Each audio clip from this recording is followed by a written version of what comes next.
Ah. I hear him coming. Brucey! There he is. There he is. Oh. Hello, mate. Hello, how are you doing? Okay, so good evening to all of you watching. Thank you for taking the time to be with us. And thank you to all our medicine family around the world.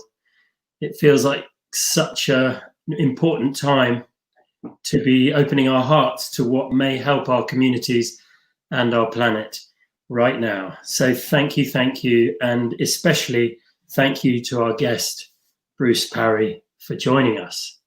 Now, a little bit about Bruce, who, if you don't know him, Bruce is a director and presenter and producer of Tawai, and he's an explorer, best known for his remote tribal explorations around the world, presenting documentaries for the BBC, for which he won many awards. But he's also been an avid explorer of the inner realms, healing practices and world philosophies. And right now he's exploring new ways to live in harmony with people and nature in his fledgling homestead in deep rural Wales. Now, I also had the joy of working with Bruce on Tawai, and so it's a really especially lovely to be talking to you tonight, Bruce, about it. So yeah, thank you so much. We've also been dear friends for many, many years, so I really I'm very happy that it's you talking to me, George. I think we can really explore some wonderful terrain tonight. I'm looking forward to see where you want to take me. Okay, so let's hope we're still friends after this. It could be a very public bust up. Our bromance is over, buddy. Wonderful. So I guess firstly, there's just a little bit to say about Tawai itself, and to those who haven't maybe seen it yet, it is available on the Medicine Festival website for free, and that's until 12 p.m. on Friday. And after that, you can watch it on the Tawai.earth website for £3.50, I think it is. And also just to let you know that there is a donation opportunity tonight towards the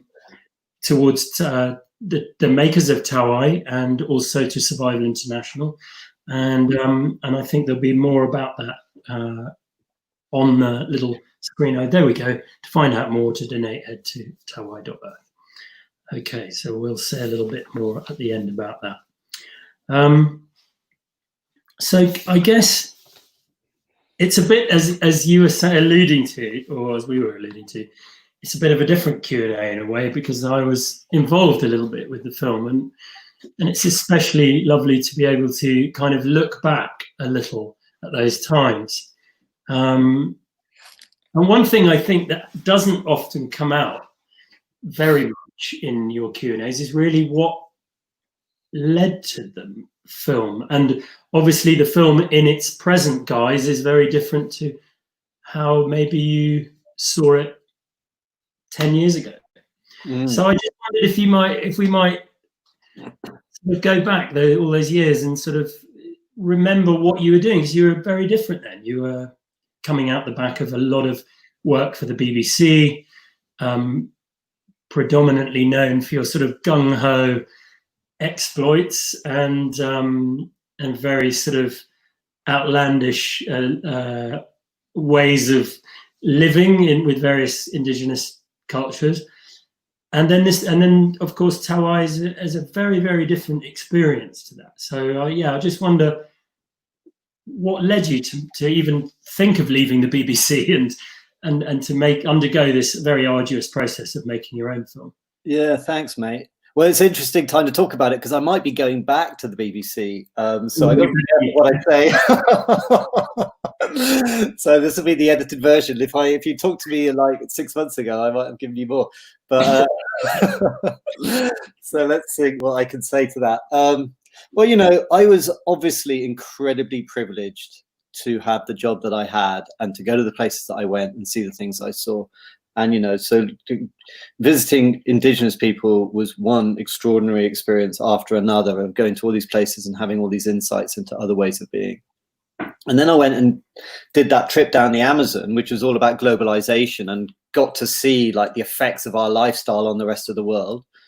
And then I got a trip around the Arctic looking at climate change, where I got to see what's potentially coming our way and how we're all affected by it, and there's no escape. And so for me, it was super clear that there was really big difficulties on the horizon. And it was quite weird coming back to the UK to hear these things still being debated, when for me it was so obvious and so clear. And I felt at the time that the Beeb wasn't saying it strongly enough. It was like so obvious to every one of us who was traveling the world. And this is before Attenborough had come out and said it and all the rest of it. And we were like, come on, this is real, this is happening, we've got to say more. So I left it a little bit in frustration, to be honest. I left because I felt I wanted to say more. And now, in a way, I kind of see the naivety of that. I've gone full circle. I realized that there is power to being in that industry, in the institution, and you get to speak to a lot more people than you do when you make your own film. If you can say what you like, but it doesn't necessarily go as far, often you're preaching to the converted. So it's a very different type of medium. But that was what inspired me to move on and to say something. And also because I felt that the medium of television didn't allow for the deeper aspects of what I was learning to really come across. What I was really learning was about this connection to nature. It was sort of like it was a spiritual thing, it was a consciousness thing, it was a sort of like a questioning of society, a questioning of science itself, a questioning of so much of the way that we're living our lives.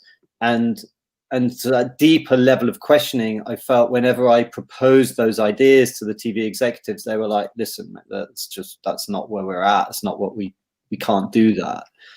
So I felt that, the things that I had learned, especially the things that had happened to me that had really affected me the most, I wasn't able to share.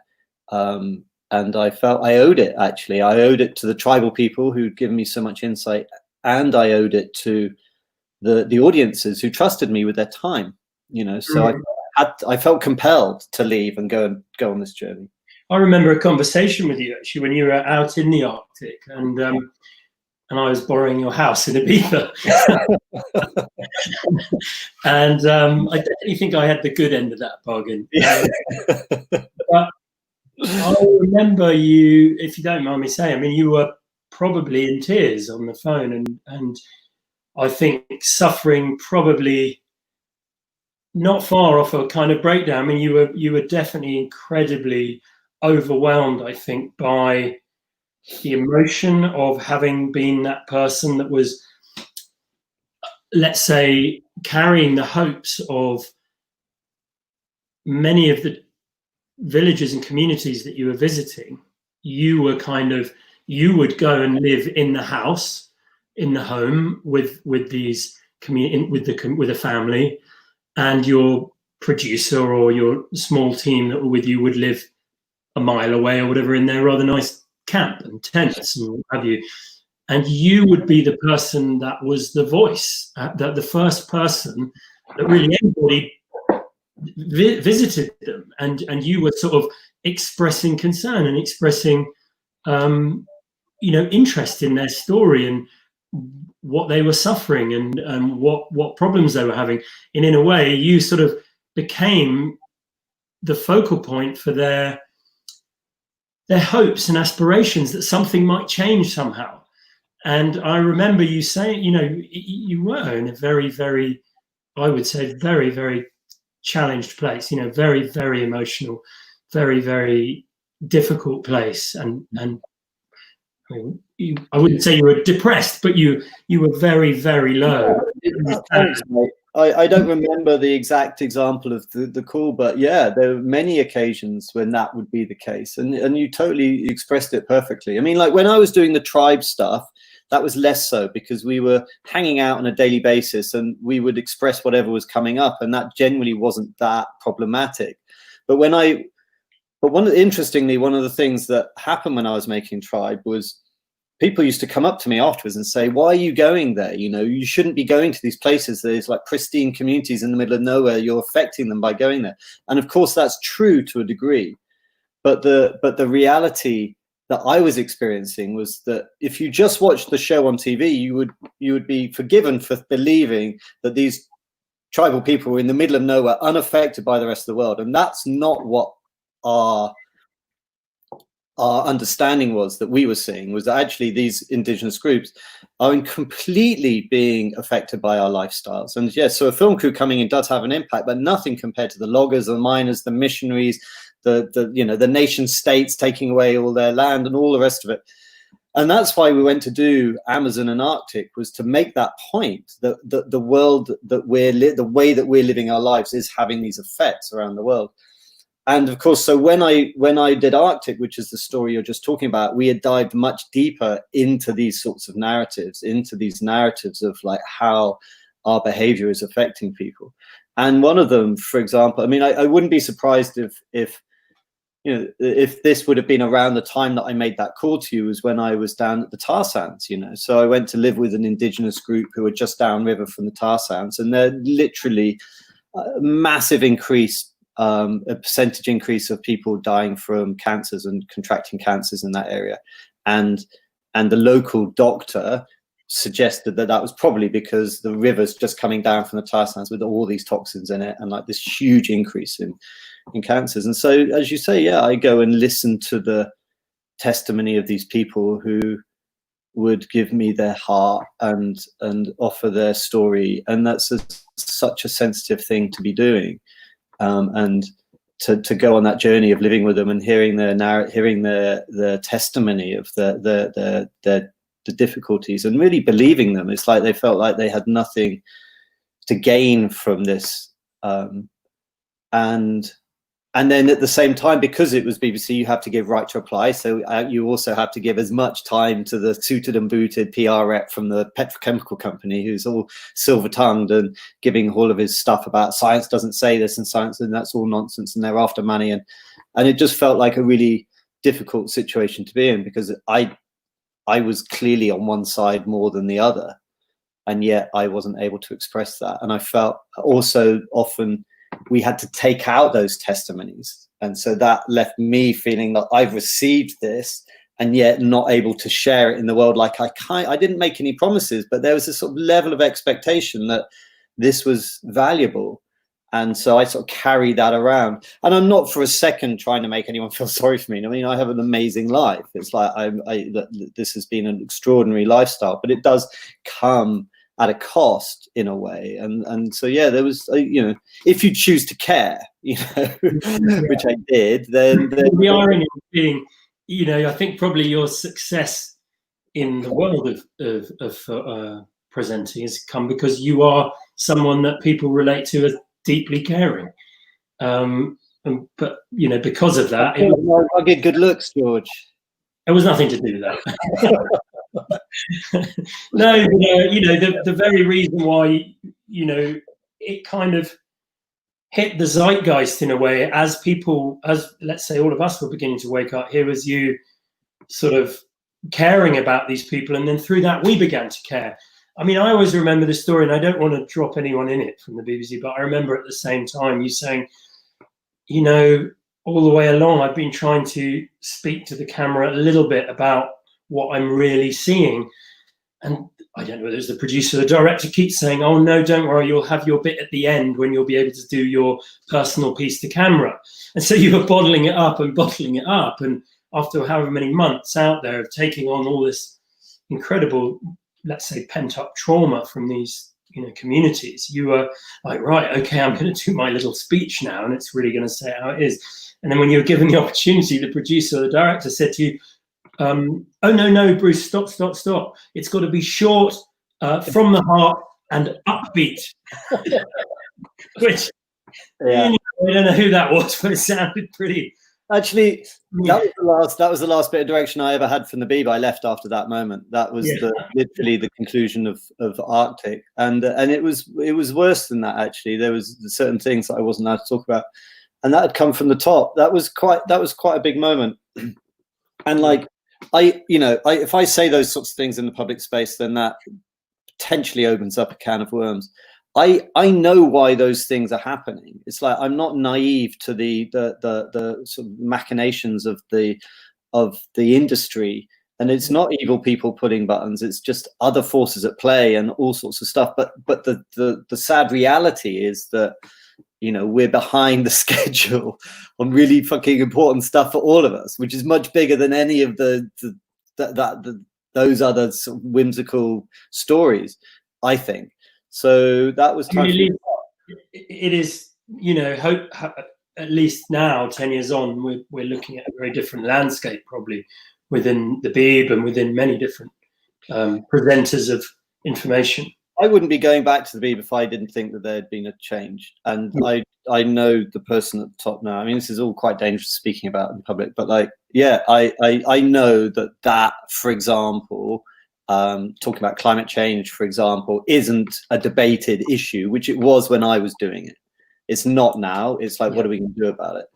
And so what are we going to do about it is a very, very complex and interesting story. And one of the reasons for going back is because I'd like to be part of that public narrative. You know, it's like there are very, very many interesting alternative ideas for how we can be doing stuff. And Tawai in its own right plays into that subtly. But it's like the first rung on a ladder of investigating other ways of being, other ways of connecting, other ways of relating to each other and nature and community. This is kind of what it was. And so, yeah, I haven't, even though I haven't been on, like, you know, people's screens at home for a decade, I've been working tirelessly in the same direction ever since. You know, it's like I've not stopped.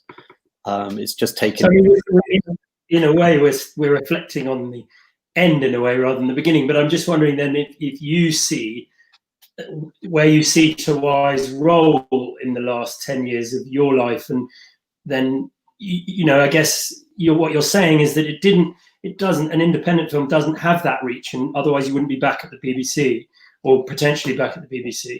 Yeah, but I mean, there is a little bit of an important function, didn't it? I had to. It's humbling, you know. It's humbling. It's been a humbling journey. I love Tawai. It took me a while to love Tawai. It's been the hardest thing of my life, and I struggled immensely making it, as you know. I mean, you saw me go through some of the most difficult times, and I took on much too much, but ultimately I think I had to. And you know, it took its pound of flesh. It took like kilograms of flesh, and I'm just recovering back in my health and well-being post that. You know, I won't make a penny out of it or either, which has put me into a different space too, which has also been a blessing. But no, the truth is that the work isn't speaking to our friends. The work is speaking to the people who haven't come across these stories yet, and that's what mainstream can offer. You know, I can go and do a YouTube channel, but there'll only be people signing up who want to hear it. And actually, it's much more powerful to be broadcasting into people's living rooms in a different way. And I noticed that. And you know, all the frustrations I had when I was in the Beeb before, thinking that I was being muzzled, I now look back on it and go, oh, actually, I said quite a lot. You know, there was a lot more that was being coming across than I felt.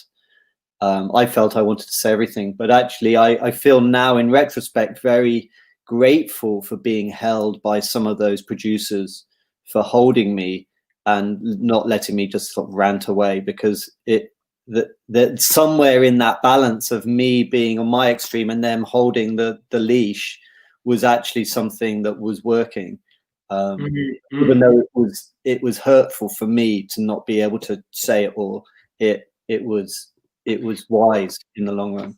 So I guess in a way, so Tawai became your therapy and your wisdom seeking, in a way, that you understood that there was something very wrong, you couldn't communicate it, and you didn't really understand it at its deepest level, so you went on this journey, and the journey became Tawai. And I know that, you know, our audience has watched it. You know, it's a very different film from what you set out to do. And I'm wondering if you might say a little bit about that process of leaving the Arctic, going out to Colombia, and that birthing of it, and what.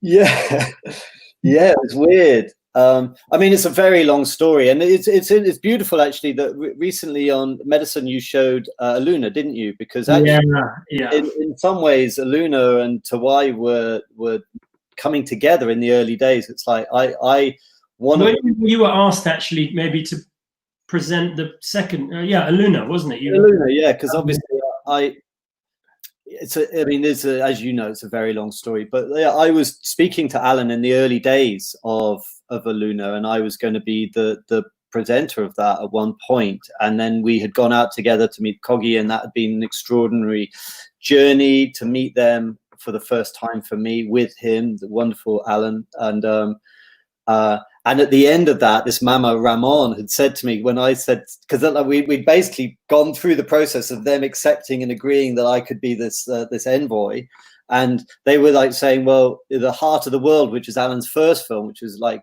30 years ago now, Young Elder Brother's Warning, they said, well, that was a film where we showed you, where we told you about something, and now we're going to show you. And I was like, what? This magical realm of these magical people are going to like reveal their secrets in this new film, and like I'm going to be a part of that, and maybe the envoy, and so it was like it was a very, very, very big thing to take on board. That even the mere possibility that could be a role that I could have, and it was so profound for me, it affected me. And so at the end, as I was leaving, I said to Mama Ramon, how can I best prepare? And he was like, oh, easy, just give up sex, drugs, alcohol, tobacco, all of your addictions and all of your distractions, and then maybe you can find the right space in your being to be able to connect with us. And I'm like, what? It's 3 weeks away. There's no way I could do it for 3 whole weeks. Like, give up sex, drugs, and alcohol for 3 weeks. And then he goes, well, don't worry then. And I'm like, oh, no, actually, this is a really interesting idea. Maybe I will. Anyway, that 3 weeks turned out to be 3 bloody years. But I did. I went in that was the beginning of the journey, was the Kogi giving me that blessing, and also setting me on this much deeper path into abstinence-based self exploration, of which you actually, George, I'd like to say, were an incredible dear helping hand at that time. You were doing a lot of your psychotherapy work, and because I didn't have a Kogi around, and because I didn't have like a guru around, all I knew was that I was giving up these things, but I didn't know what they meant. And then me going on the journey, for example, of giving up sex, which the others were quite easy, but that was so difficult. And then having you as a brother to ask about the energy flows and the meanings and all of the layers of that was such a beautiful thing that I'd like to really publicly thank you for, brother. You were such a support for me at that time. It was really in my interest to keep you celibate. That's another point. And getting to use your house, there were fringe benefits, let's say. Fringe benefits, yeah, because that all happened before Arctic. So I was celibate in Arctic when I was away, and then I came. But that's when I met Kahujali, that wonderful shaman who was also part of the film. And as you remember, as you know very well, because you organized all the people to come out with us in the making of Tawai to Colombia to drink with this extraordinary shaman called Kahujali Samani in Pasto in Colombia. And it was him that was actually ended up being my link to the Kogi after the BBC refused to work with Alan and all. We went in different directions. And then I decided to make it independently. And then I met Mama Hamon. Mama Juan. Was it? Mama Juan, yeah. And then he sort of prayed to Aluna, and then the doors opened up, and then all the money came through, and and on we went that way. But that took years.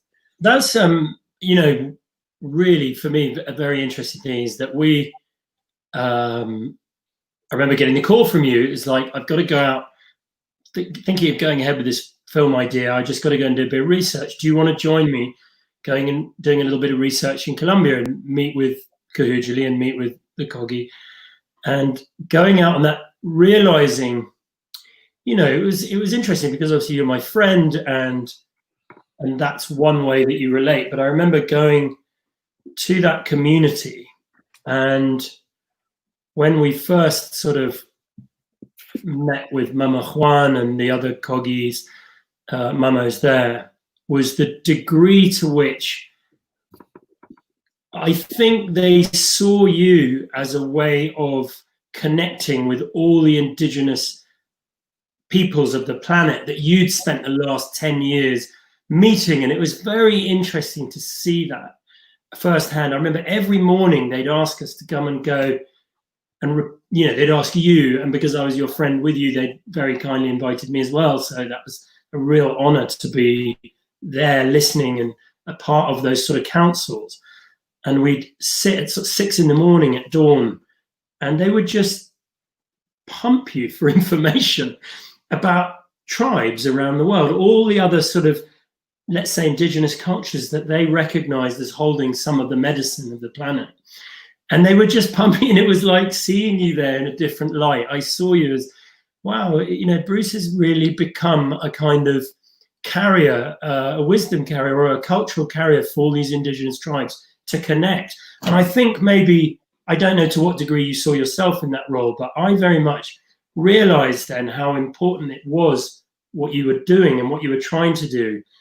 And it became really that meeting with the Kogi and Kahujili almost became the cauldron at which the whole film came out of, and this whole journey, this sort of the spiritual cauldron of the film.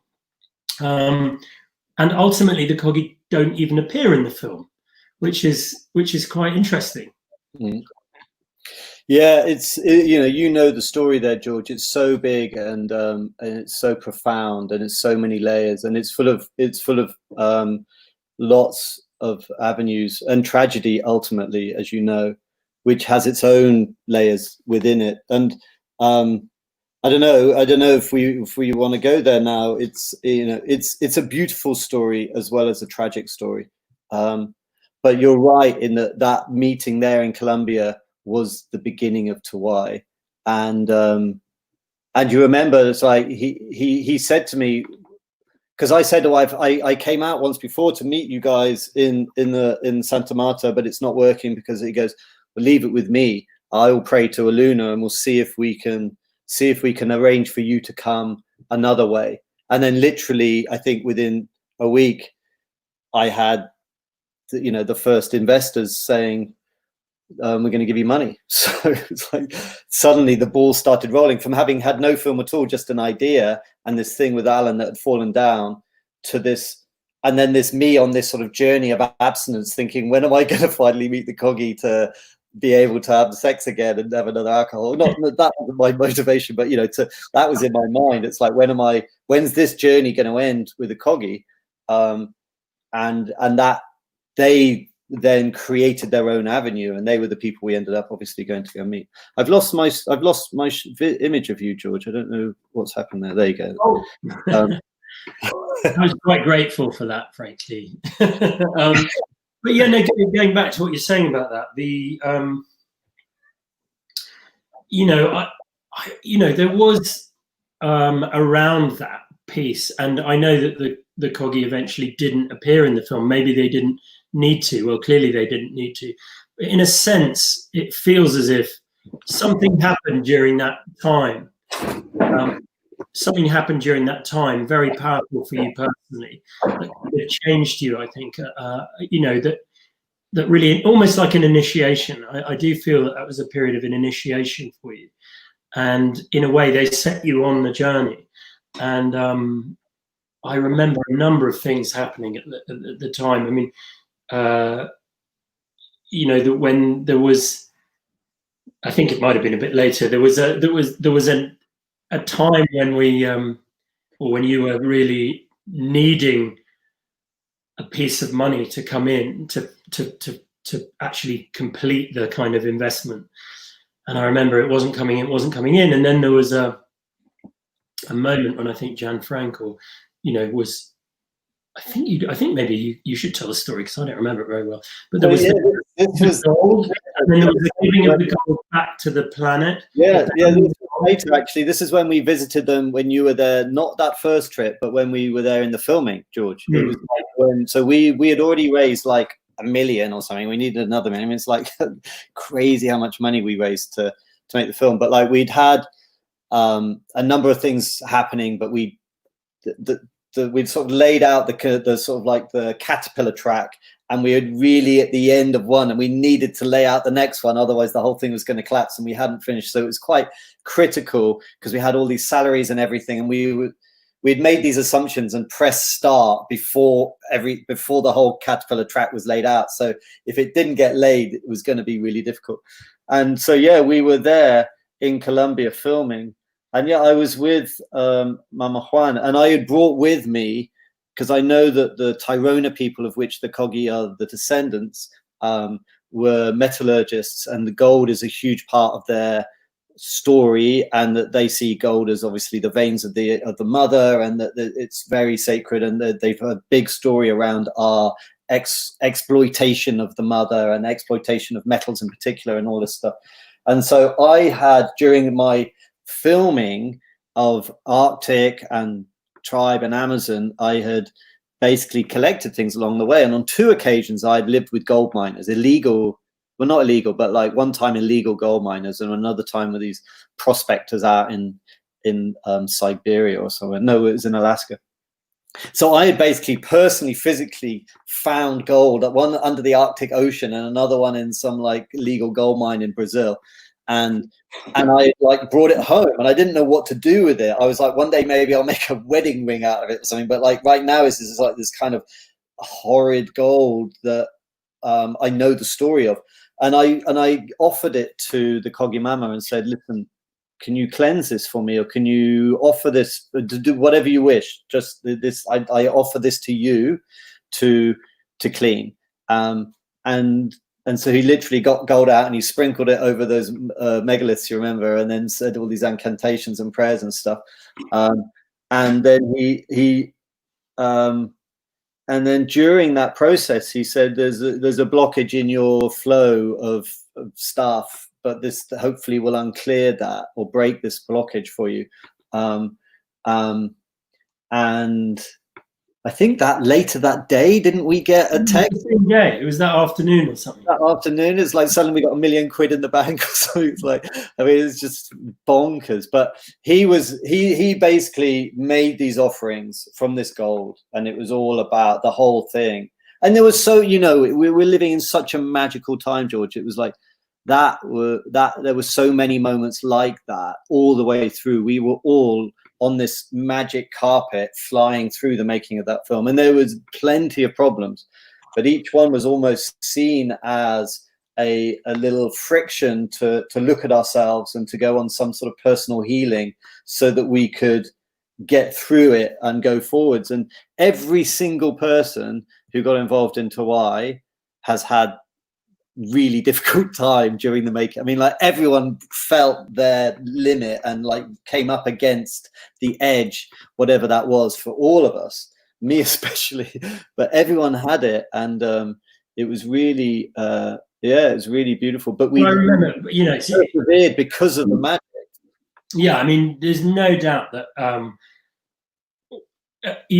that's what I was saying, that piece at the beginning with the Kogi, there was a time of transition into another way of thinking, and we call it sometimes in the West magical thinking, or but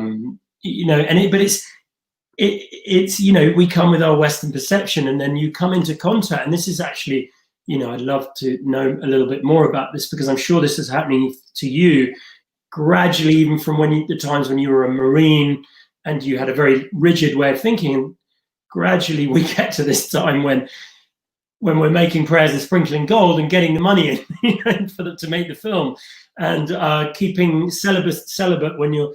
I remember you saying that you and Matt, you felt often as if the Kogi were watching you all around the world wherever you went, and that if you had sex or drank alcohol, they would know.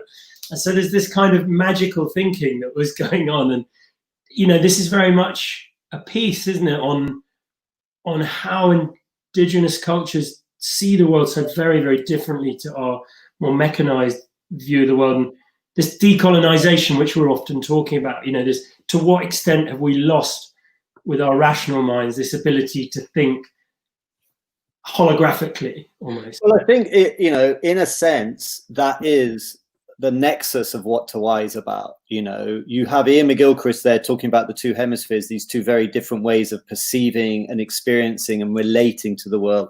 And then we have me going off to meet, obviously, the Indians talking about meditation. We did also have me going to drink ayahuasca. That wasn't in the film, but Zach, I think, is going to put a link up for that whole 15 minutes where your audience can watch that if you want. The bit that you're talking about where we go and drink ayahuasca with Kahujli, that's an outtake of the film. That there was also another aspect to one of these tools of medicines that are there available that have helped me in my personal journey that can allow us to feel more deeply and to have these connected type experiences.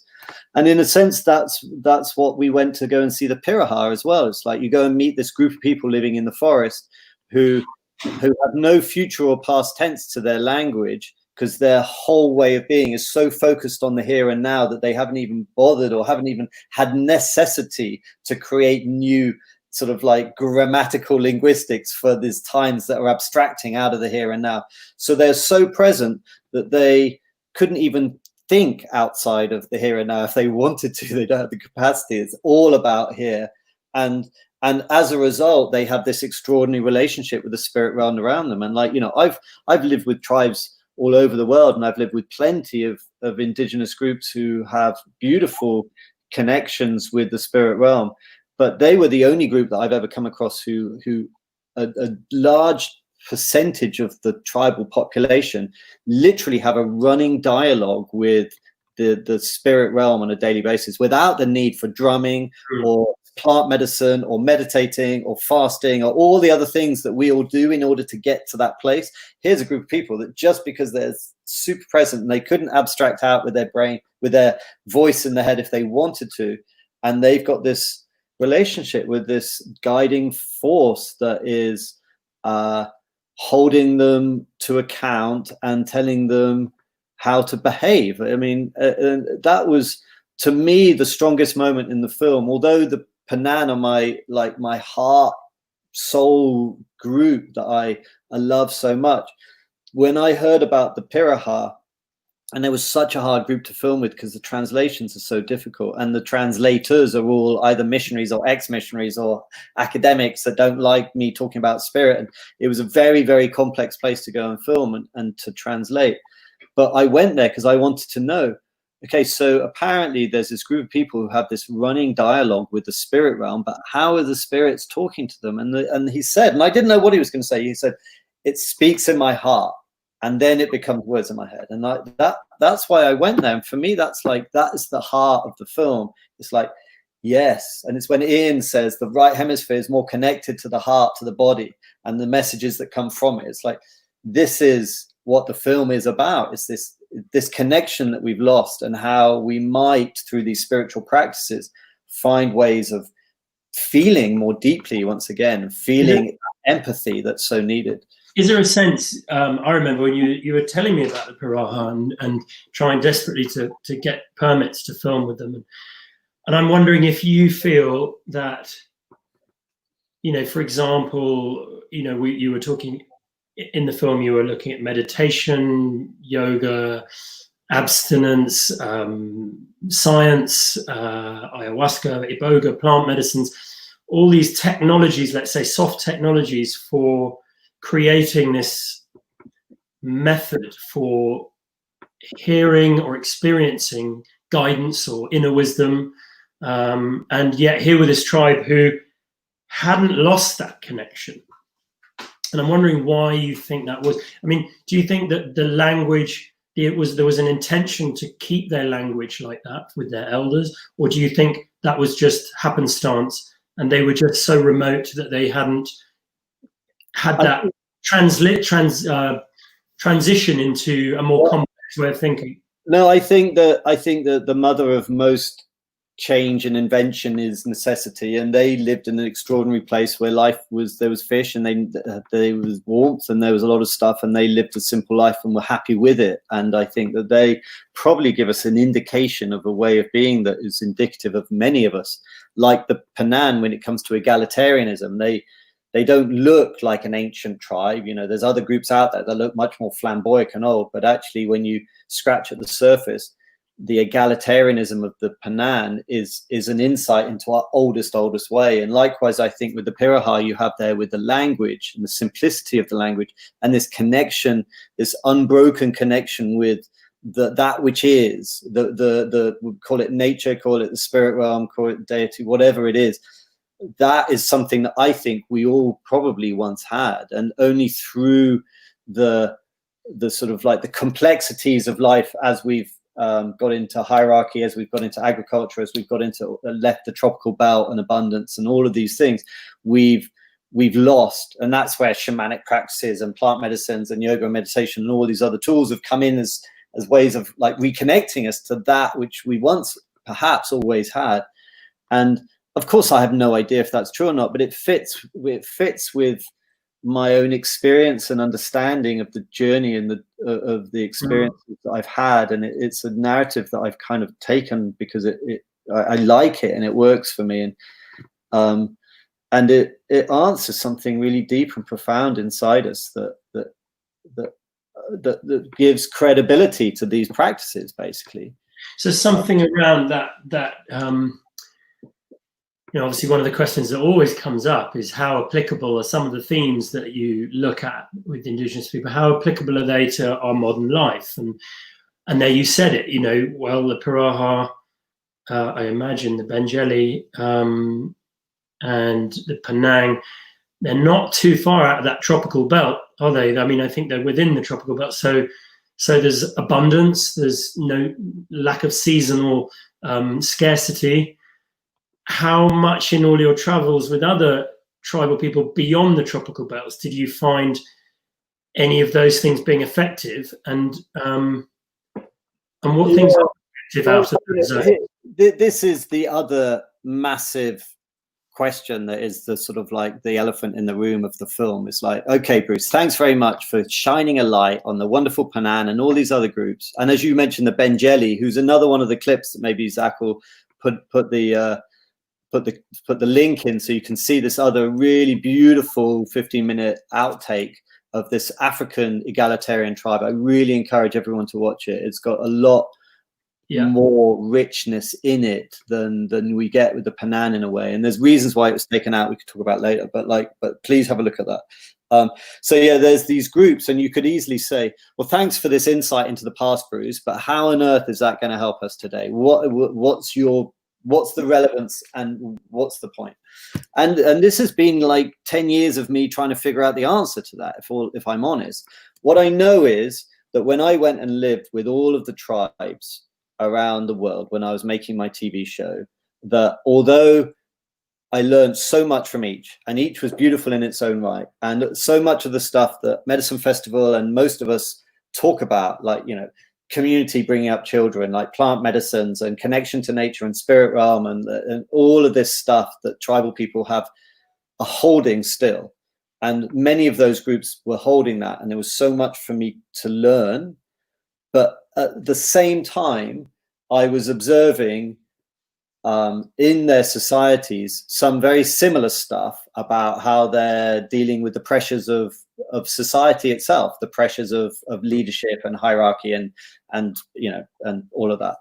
And so at the end of the day, I was thinking, well, actually, we're not that different. All of these groups, we're all pretty much the same, and they're just on the same conveyor belt to where we're at, but just further back. And then I met the Penan, and the Penan for me was like, oh my God, this is something completely different going on here. And the reason, I think it was only because I'd been to all these other tribes before that I was able to detect the subtlety of what the Penan were holding. Because if I'd just gone there first, I wouldn't have noticed it. They looked the same. They weren't smoking. They're wearing T-shirts. They're bad teeth. They don't look like a pristine. No feathers. no feathers and stone axes or naked or whatever that I've seen in other places. But they were carrying something else. And like, you know, I talk about this a lot, so you can find me talking about this in other lectures that I've given online if you want more detail on it. But ultimately, when I peeled it back, what they were offering was that they were living in a world where they weren't exhibiting the competitive, aggressive aspects of masculinity or of society that some of the other tribes were exhibiting. And so much so that they basically had no leaders, and they were considered to be about the most peaceful groups of people on the planet. And they're these sort of like anarchical groups living in this way. And so I felt, wow, this is something that I didn't know about. I'm the tribal guy that's traveled the world. I didn't know that there were groups of people who lived like this without hierarchy in this non-competitive egalitarian space. But the biggest thing as the lesson was that as I started learning about it more, realizing that the number of anthropologists now is growing in belief that this is actually how we all lived as humankind for 95% of our time on the planet up until sort of the agricultural revolution. So it's like all of humankind for the majority of, like the vast majority of our time on the planet lived in a very, very different way without competition and aggression and hierarchy, even though our narratives of today tell us that we've always been like this. We've always been aggressive and patriarchal. And here's a group of people and an increasing understanding that that isn't the case. So yeah, I know this is a long one, George. Sorry, mate. Bear with me. No, it's great. Please. But so I just so that felt, that was another thing. It's like, I need to tell this story. People need to know this. This needs to be part of our understanding of our true ancestry and our true ability as humans to be able to live together in a much more harmonious way that no one's talking about. And this isn't romance, you know. It's just like, I'm not a hopeless romantic about tribal people. I've seen terrible stuff, and I've seen things that I really, really struggled with. And so when I say these things, I say them in a very considered way. It's like there's something incredibly different going on with these egalitarian groups. And what's taken me 10 years to figure out is not just knowing that this is possible, but what are the tools that they have in their toolkit that allow it to be possible? Because it's very easy to dismiss these things, as you were just sort of pointing at. It's like, yeah, Bruce, well, anyone can live like that when you're living in the forest where you've got abundant resources and everyone has equal access to resources, and on it goes. It's like, and so you're like, okay, sure, that's a very different way of being, except no, it's not. We live on a planet with abundant resources and equal access to resources. I mean, just because we're not able to go and pluck the fruit off the tree now, as long as the narrative sticks of how we want to live our lives and the means by which we want to live it, we can apply that in any way we want. Just because it might seem more difficult when you're living in the temperate zone than the tropical zone. And sure, for our ancestors getting to that place, it might not have been possible. But we now live in a time where many things are possible. We can communicate globally. We can distribute globally. We can do many things if we choose. So knowing what's possible and knowing the narrative and the belief system and to live by is just a switch. You know, people shift to a religion because it serves them in some way. And that's happened throughout history. You see swathes of people going to, you know, certain traditions that allow them to escape some sort of poverty or some sort of difficulty. So narratives are very powerful tools, and knowing what's possible and knowing what our heritage is allows for that. So there are other tools as well. Sorry, I know I'm rabbiting. Go. The big one. No, I don't need to go there. But that's just one of them. Is the narrative. The other tools is the play between the men and the women, and the way they go about holding each other to account, the way they go about playfully doing that, the way that you know, there's lots, and that's been my learning. It's like it's I guess how to apply. You know, I wasn't with you with the Penang, but one of the most poignant moments in the film, I think, is when, I can't remember his name, but the dear man who featured so strongly Around, yeah. Around. Yeah. You know, when he was reaching for the bug spray. Oh yeah. You know, there's that moment of like, you know, so, you know, here is someone living in that towards the egalitarian scale, end of the scale, nomadic hunter-gatherer. I guess in many ways holding a lot of those energies inside that are supposedly filling us up and making us feel complete inherently, and yet he is reaching for the manufactured object, which in a way embodying the metaphor for the sort of all the things that we produce to satisfy our greed, to satisfy our restlessness, and that inherently use up all the resources of the planet and destroy our way of life. No, yeah, absolutely. I mean, like it's so beautiful you mention it. It's like these moments in a film add the level of complexity and nuance that are necessary. Otherwise, we can remain in the realm of romance. And this is something that was essential for us because life is more complex than that. What for me that moment points out is when he was nomadic, there was no need for that. He wouldn't have had the room to carry it or the desire to carry it because you're not going to get an ant infestation in the same way because you're moving, you know. But when you suddenly put your staff in the ground, it's like, this is us now. We're going to put in our walls and stuff.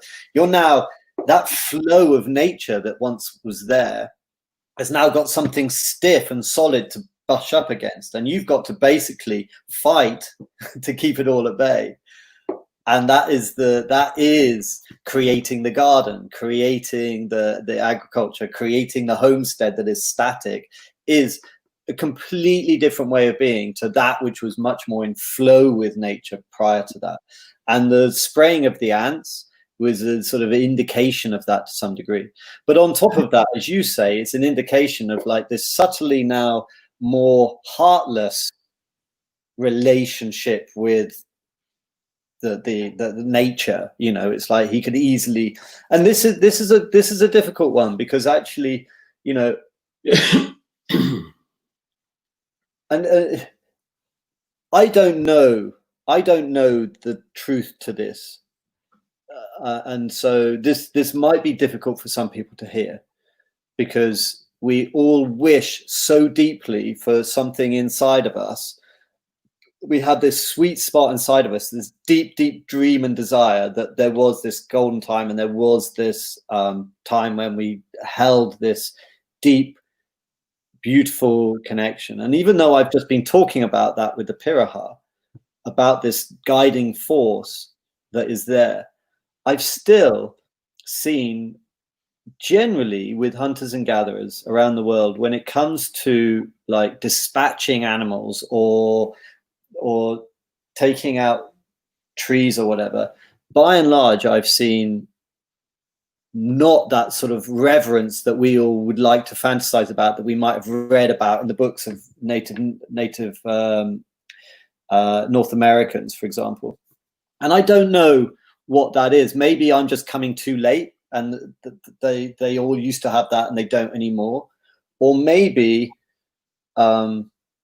something else going on. You know, I sometimes wonder whether the stories that come out of North America that are so charged with this romantic rhetoric, it's like, is that because that's how it was for everyone, or is that because in order to get there they had to go through the Arctic, and so when they arrived there they've now got a different relationship with it, a different way of seeing it, not in this way of it's around them and they can kind of they can have it all. Or maybe they've had to go through some sort of privation in order to get to this place where they can have a different relationship with it. And I don't know the answer to that, but it potentially offers us something positive in that this isn't a journey of turning back the clock. This isn't a journey of going back to being like the Penan. This is a journey of all humankind everywhere to all of us find a different relationship with each other and with nature. And that we can do that. It's like an intentional civilization. It's like the Kogi, I think, were very different after they spent 80 years with the Spanish. they ran away and then reinvented their society, taking on board that which they'd learned when they were with the Spanish. And I think that's okay. It's not about turning back the clock. It's about learning from each other and going forwards, while still having this intuitive connection, cultivating that and mixing that with a narrative. Let's not forget, I can be completely present, George. I can be the most present person possible and be a sniper or be a boxer. I mean, you have to be fully present. It's like, it's not just being present and feeling deeply. It's also the narrative that holds us. And I think that is that it's the belief system, it's the narrative, and that's why I like these things. I think that a couple of things come up. One which was what you were saying about coming through the Native American, North American, the original population expansion through the Bering Strait, would have perhaps led to privation and then a different relationship to nature once that had been passed through and processed. That kind of offers us an interesting metaphor now as we're going through challenging times ahead, and so on the one hand we have the past 2 million years of humanity on this planet that have a memory of being earth honoring people, and having lost that in the last few hundred years, perhaps that transition, they all, in almost all traditions, suffering often leads to wisdom. So I guess there's some, something hopeful in that. I think so, George. A lot of people, when I talk about the thing that I'm doing now, and like trying to be in community and trying to find an egalitarian way of being and all the rest of it, and people often get a bit like, not intimidated, but a bit scared that I'm just I can't remember what's the word for. I was going to say troglodyte, but it's not that. It's someone who's like hates technology. Luddite. Luddite, yeah, not troglodyte, Luddite, and a technophobe and all the rest of it. I'm not at all. I think that we are now in the moment and in all of history with the highest latent potential for something just beyond imaginability. It's just so beautiful that is there possible for us. I mean, I think it's really touch and go whether we're going to get it, and I think there'll be collateral damage, and we have to let go of a lot of dreams that we're holding on to now that aren't serving us, and find a new narrative, a new direction, a new meaning, for sure. That's another thing, interestingly, that the Penan can offer us. The last words of the film in Tawai is that Arau you were talking about from the Penan, saying, I don't know about planes or cars, but if it doesn't last forever, I don't want it. Unlike the forest, which lasts till the end of time. And the reason I like that line is because it gives us this insight into where that group of people are placing their meaning. It's like Viktor Frankl, the psychiatrist in Auschwitz, pointed out that anyone who had a meaning in something beyond themselves could get through the most difficult privations, and I mean, like, unquestionably the most horrific times, but they could hold themselves and still find even happiness in life because their meaning was beyond themselves, whereas those whose meaning was only their own well-being was clearly struggling. And I think what the Penan offer us when they say those words is, yeah, they don't think that planes and cars are crap. Of course, they think they're great. But what it reveals is that their meaning is in something else that's more. They get their happiness from pursuing meaning, and the meaning for them is the future generations for their children. And so they're willing to let go of the planes and cars. And I think these are the sorts of things that I'm taking from this journey. It's like, it's the narratives, it's the meaning, it's the beliefs, it's the feeling more deeply, it's the empathy, it's all of that package is the package that we can plant today. We can put our meaning in the future generations. We can put our meanings in the well-being of nature, is the well-being of humanity, and prioritize that. And that means, do I buy this fucking handbag or don't I? Is this serving that narrative? Is this serving really the meaning that I found for myself?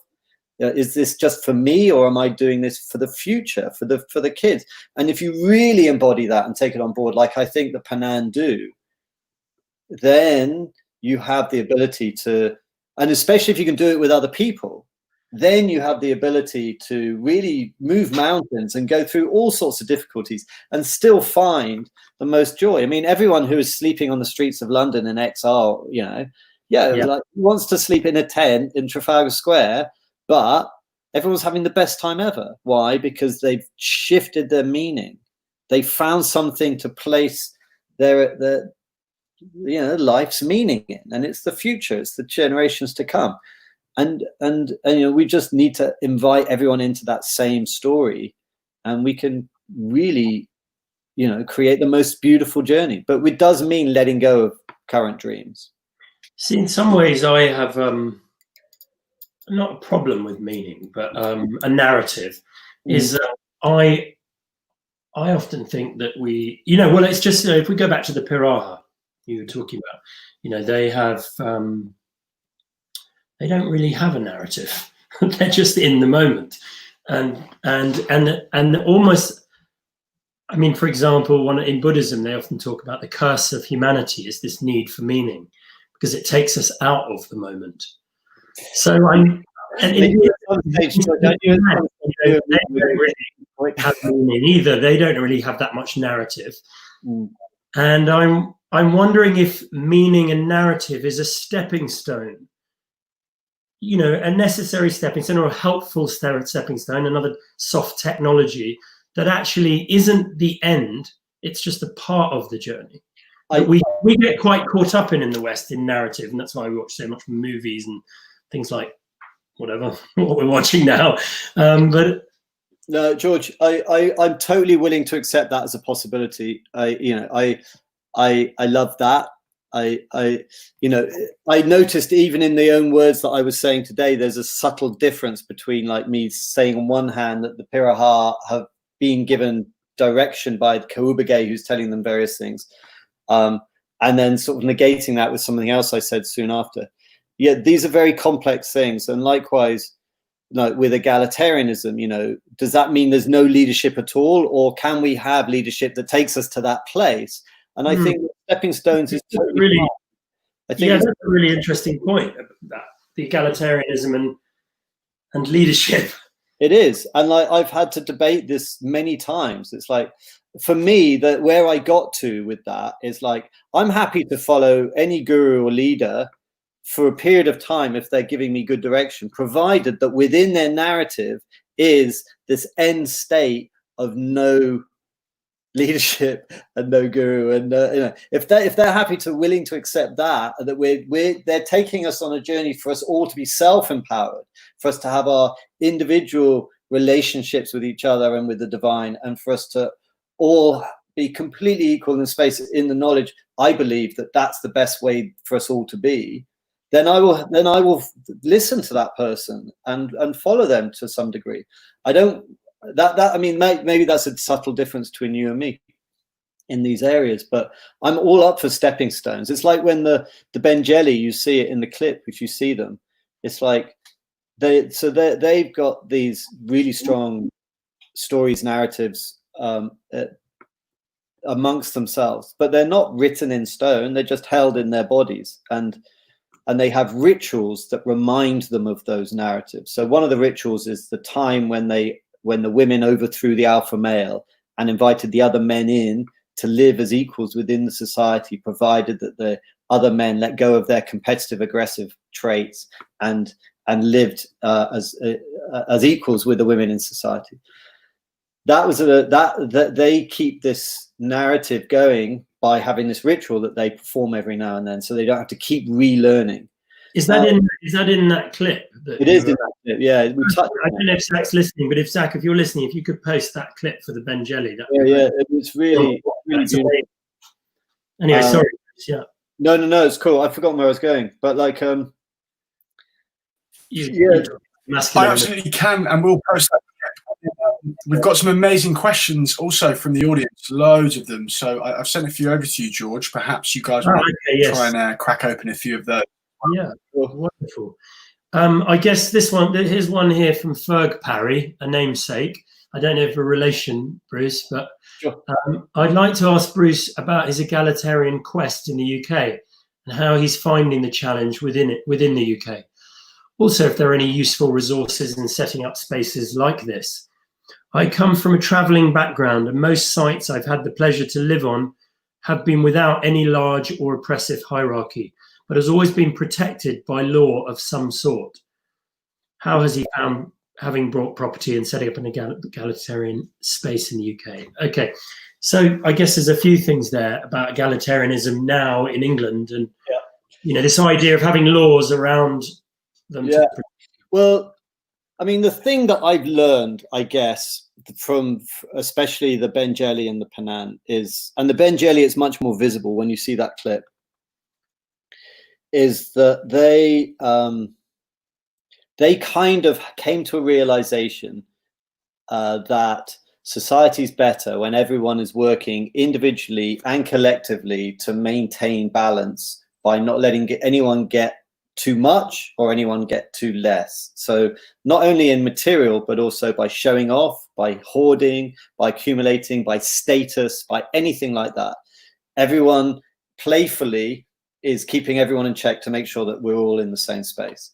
And I resonate with that because in my own life's experiences, even from like being at class at school or being even in the Marines, are the weirdest example, but like there is an equality within the group that you're with, and there's something comes about when you're just all in it together. So I resonate with that. And so when it came to, for example, trying to do something here, having looked around at other communities and looked around at friends of mine who are living in communal spaces and stuff, I saw straight away that power, because this is what we're talking about here, is power, and that the Benjeli was super sensitive to power accumulating or getting out of hand or centralizing. And I thought, crumbs, well, if I'm going to do this, then I've got to live by that and explore letting go of my place, the possessions, whatever it is. And I didn't have enough friends who had the same amount of me who were going to do it together. So it's like, okay, I've got to like explore this possibility by inviting a group of people to come with and live here, and literally letting go and writing it into the thing that even I could get kicked out, so that we could really go through that journey of exploring power, exploring me, not subtly holding on to anything because like I was the founder and I've got, it's like really, really, really looking at that. And I thought that is the most terrifying thing, but I genuinely believe on the other side of that is this camaraderie, is this brotherhood, sisterhood, that is the magic that I think that I've touched upon out there that we just so rarely see in our society, because we're all subtly checking each other out for where we are in status and power on an instantaneous basis, from the way someone speaks to the way they hold themselves, to the clothes they wear, to the car they drive, to every aspect of our society is all about status and separation. And this is about trying to find unity. And I don't know if this is madness, and like maybe it won't come about. Maybe no one will join me. Maybe it will be. Maybe I won't have the courage to let go finally. But it felt to me that was what was being asked of me. It's like, you know, because I can go on a spiritual tradition. I can join a spiritual tradition where we ask to let go in the spirit realm, let go of ego. But like, it's much harder in a way to let go in the material. And I see those things as fused, you know. It's like I don't see them separate in a sense. It's like, and this comes down to belief again, but like that and the tradition we want to follow. But I'm inspired by a lot of the tribal stuff, and so I'm taking on more that way of seeing it, which is that the material is as important as the spiritual. They're both in it together. And so when I'm talking about letting go, I need to let go of all of it. And that the piece where you were with with Jerome, and he was talking about instant return societies, and this idea that is really, I found this really powerful, that with the Benjeli, the sharing of food or meat from hunting or anything is done immediately and is totally, so any hunted meat or any possessions are immediately shared with the whole group, so that the hunter or the person bringing that object to the group doesn't have the capacity to give out favor and therefore sort of store up a bit of power for the future.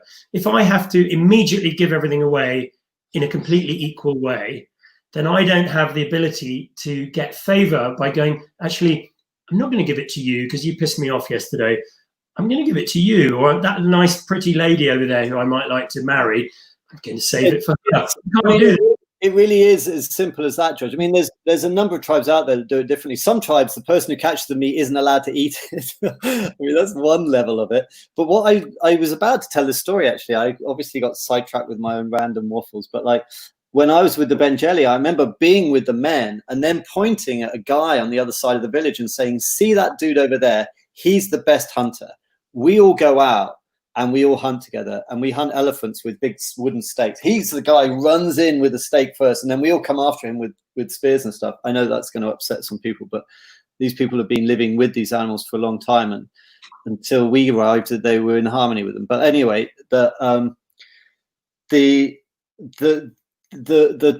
this story continues by this guy who everyone acknowledges is the best hunter, the bravest hunter, suddenly started showing off that he was this best hunter. And so the way that the other men reacted to that was that they refused to go hunting with him and removed his weapon. And then the women refused to cook his food, because they all carried that deep understanding that you're stepping out of line, basically. And we'd rather just not, even though you're the best, we'd rather not go with you.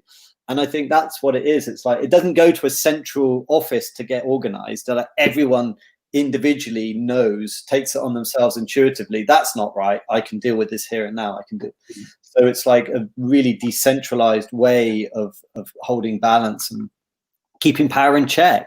There's very much in the Benjeli, it's very much the women that seem to take that role of controlling or balancing out that male, maybe slightly more male, aggression or desire for hubris or being seen to be the best. And it was the women that took that role. And I think that's quite an interesting one, because I think you've said to me before how, we are in a moment when so much of what we're doing is, and particularly with Medicine Festival, we're looking to reconnect with the feminine, the sacred feminine, this sense of bringing those qualities of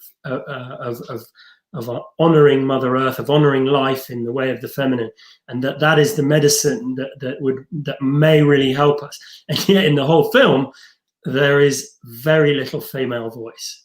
Yeah, George, thank you so much for asking me about this, because like it is one of my deep regrets in the film, is that there isn't more female voice. And there's a whole bunch of reasons for this. At one stage, the Benjeli sequence, which you'll see if you look at the outtakes, was right up until literally a week before we finished. That was in, and it's all about female power, and it's all about balance and how the women hold the men to account. And it's such a big subject.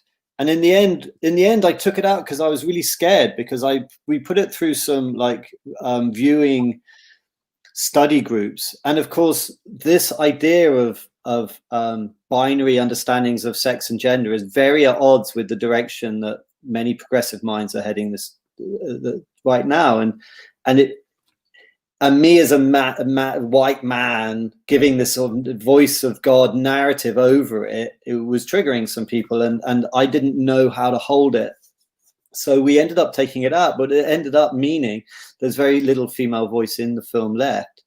And that's a shame, because actually now that I've sat with the film, now that I've understand these subjects more and had many more debates and conversations, I've realized that actually that was probably the single biggest and most important thing that I've discovered anywhere on any of my journeys, was the importance of the role of women within society holding the other forces to account, and holding everything in balance.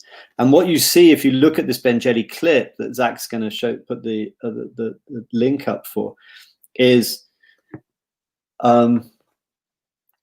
you're basically seeing the men and the women occupying two very different forms of power and playfully holding each other to account. And it is this very balancing act of back and forth that it is the main tool for maintaining balance and harmony within society.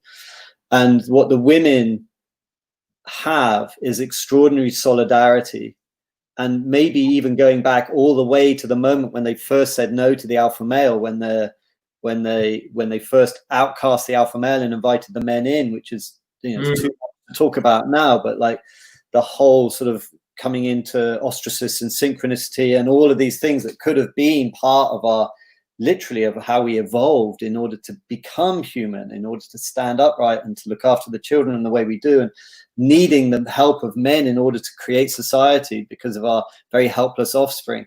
And this evolutionary shift that may have come about, in which makes us very different to the other apes, you know, who are all, you know, harem, female harem and alpha male. I mean, it works very well for some, but it didn't work for us with our very helpless offspring. So what shifted and what went about, and what we have now is this societies of men and women.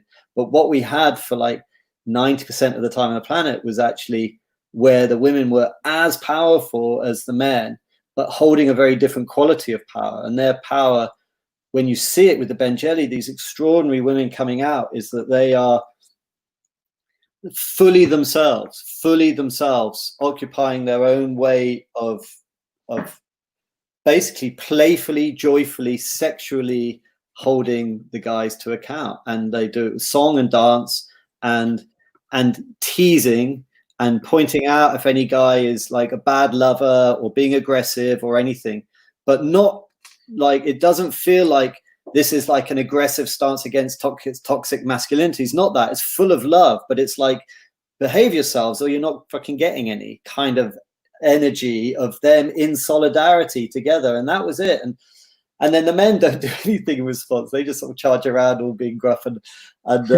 say, well, that's... They look a little bit embarrassed and a bit sheepish sometimes. I mean, but it was so... And I've really struck, and it's quite hard to say all this because I know we're like at the end of the chat, and it's like trying to shoehorn this huge subject and into like a few words. Clearly, this is a very delicate thing to talk about, and it's really troubling me. It's so important because I think we look at plant medicines briefly, we look at meditation, we look at the mindfulness of hunting, and we look at egalitarianism as these social or cultural soft technologies that indigenous, and yet here is the authority and counterbalancing nature of the feminine actually as one of those, not only as long as it being everything else as well, also being a very important part of the soft technology of this tribe to counterbalance some of the problems of masculine energy that we've seen evolve into this very patriarchal mess that we're in now. So, we have a number of questions, and I really should ask some of them. But, looking at the role of the feminine in a very practical way in life as a very, very important counterbalance and way of maintaining a sort of harmonious and reverential living of life. So I guess that answers one of the questions, which is about what you're doing now. And obviously you're going to be getting lots of very lovely women to live in your community in Wales to counterbalance you or whoever else might be living there. Would you want to tell us a little bit about that project of Wales and what you sort of see as the next evolution of your journey? I mean, there's so many layers, and at the moment it's just me, so it's unfolding slowly. I have a really beautiful group of people who I know nearby who I'm hoping that we might figure something out together. It's slow and that's good. It's organic. and it's sensitive. And these ideas and themes need to be put through the, it's not just me, it's obviously us. And so I'm writing a manifesto of sorts at the moment. I hate that term, but that's kind of what I'm calling it, which will highlight these things, and then we're all going to add and adjust it, and then agree on it, and then go forwards. And as you say, it's a stepping stone until we can be in some place where we don't need that anymore. But right now, it feels like we do need containers. We do need boundaries and containers to be able to really hold us, using the experience of so many other failed communities for generations now. That I think there's really interesting insights into what's working and what's not working with community now. And I think it's another big part, we haven't talked about it, of my learning Tawai, is it takes a community to raise a child. And it's like rocks in a sack, you get your edges knocked off by all bristling up against each other. And it's all this sort of story of separation and unity is also, it's about how we live together too. These high ideals of free time and free space and freedom and all the rest of it are beautiful, but they're also potentially not serving us, and having something that holds us differently, I think, is a really interesting social experiment.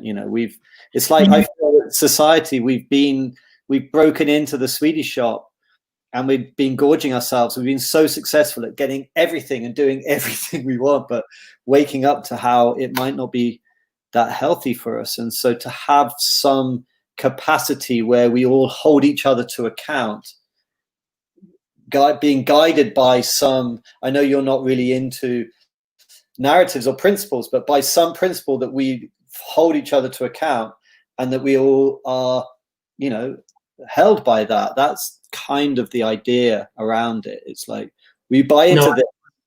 I am into narratives. I just see that perhaps there's a limitation to them as well. And like you said, a stepping stone rather than the end product. Yeah. But I also, I'm very interested to sort of think, to find out, because you've had all this time looking at all these different ways that Indigenous people have, and not only Indigenous people, I mean, many other incredible people you've met, which we haven't touched upon, but all the Western scientists and very, very learned people that you interviewed for the film have many answers too. What do you feel? Because I think we both know that many community projects, sort of intentional communities, fail. And what is it you feel is the founding? What are some of the principles which you feel would really help? There's actually some really good reading that's come out recently. There was this book called Creating a Life Together. I don't remember who wrote it, but anyone who's interested in starting community, I've not read it, but I've got a friend who's very au fait with it. And when I started going through the things that had been my learning, he was like, "Oh yeah, that's in the book. And basically, it felt like I got to a very similar place with my own investigations as that had been put out in this book, which apparently is very good. And so things like, having a very clear guiding principle that you all agree to and adhere to up front. And then, there's some communities out there that have very strong guiding principles, but they only go so far. They don't necessarily hold everything. They just hold how you're going to behave in a certain way because of some impending issue, but not. So you've got to find the right thing that's going to hold everything else. And for me, that's like along the lines of, caring for the future generations in the knowledge that they need a healthy environment, so and something as well that is very hard to argue with. It's like, well, that feels like something good, but then to really be held to account to that is where the work comes. So having a very strong guiding principle, and then having a number of things beneath that you all kind of agree on, which could be a whole bunch of stuff about. I can't think of the word, but and then beneath that, then the practices that will best bring those about. And I mean, so having that is what I'm sort of scribbling out. And then I'm just, at the moment, it's like a 37-page document. I'm hoping it's going to be like 3 pages by the end, but it needs to be whittled down and whittled down and whittled down so that it's something really clear. And that if we can all buy into it, then that can be the first step. And there's so many technologies out there for decision making, for conflict resolution, for healing practices, for meetings, for all of this stuff. There's been a lot of really important work done in recent years that you know, sociocracy, or whether you're going to go down the route of consensus or consent decision making, all these things are subtle, nuanced differences, but massive influencing factors in how life is led in the community. And so knowing the subtle differences between them is really interesting.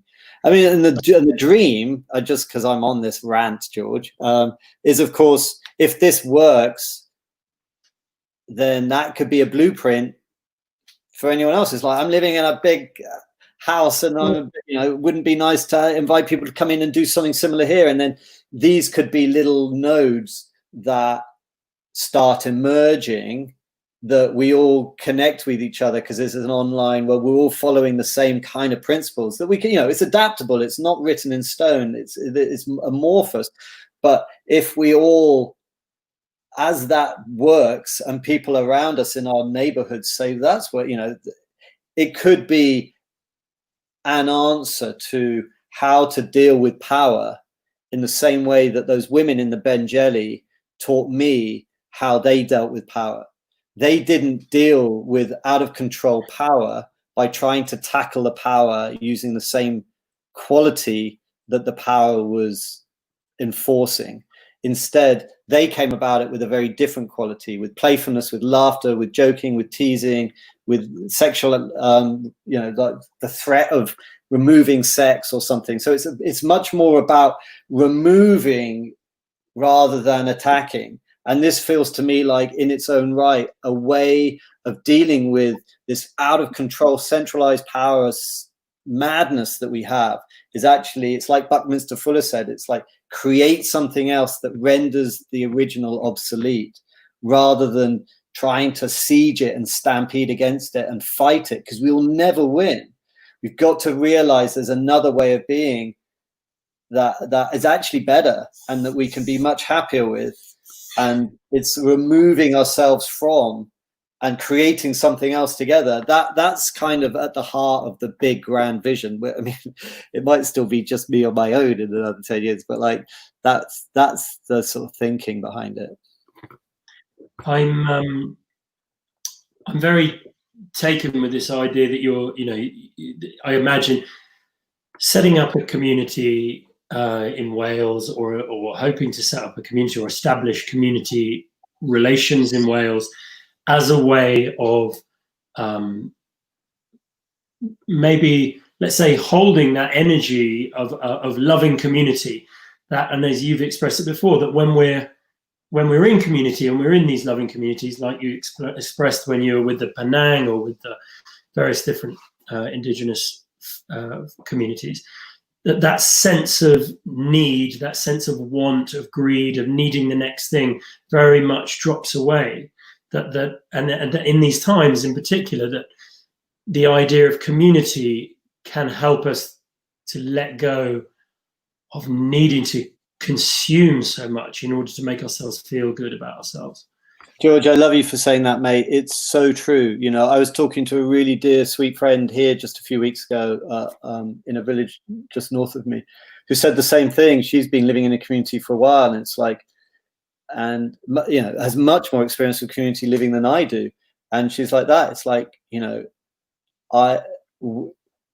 it fills her up. It fills her up in a way that all those other things that I'm doing on a daily basis, it's like I need to consume. My addictions rise to the surface when I'm feeling that intense loneliness, or when I'm feeling that intense whatever it is. It's like, that's when the addictions arise. They're there to cover the pain. And we have all sorts of different pains, you know, as Gabor Mate points out, and all sorts of different ways of covering them. And that's why you see the addictions in society, you know, whether it's our leaders who have addictions because of the pain of their problems with their fathers, or the people who've got problems from being abused. There's all sorts of pains out there, but one of the pains is this pain of separation and loneliness, and we're feeling that more and more in our society. And what do? We get online, we shop, we consume, we drink ourselves into oblivion, whatever it is. And I totally think that community is one of those things that can fill us. There's lots of things that can fill us. Nature can fill us, like connection to the divine can fill us, connection, but connection to other humans, especially in an open-hearted, equal way, is another thing that nourishes us. And without it, we're hollow and grasping and wanting to fill that endless void with other stuff. And so, yes, mate, I totally agree. Ultimately, a community that helps us be together, that helps us connect to the divine, and helps us love each other and live simply, is hopefully what we're going to find in Wales quite soon with you. I'm not the only person doing this, and there's many. It's like I'm one of many who are far further down the road than me. It's just me catching up late, you know. I think that this, you know, Charles Eisenstein wrote in his wonderful book, The Ascent of Humanity, just about this journey into separation. And I see it in almost every aspect of the way that society is today, is that more money, more fame, more goods, more stuff, bigger houses, they all lead us to more separation from ourselves, from each other, from nature. And that's, I think you're right, at the heart of why we're consuming and running around and addicted, filling these voids. You know, Cool. Yeah. No, I'm just vibing with you, buddy. I think it is a big part of the answer, and also not only that. I think one of the reasons that we're also addicted and carrying pain is because the way that we bring up children in our society, and this is no diss against mothers who are working and who are everything, you know.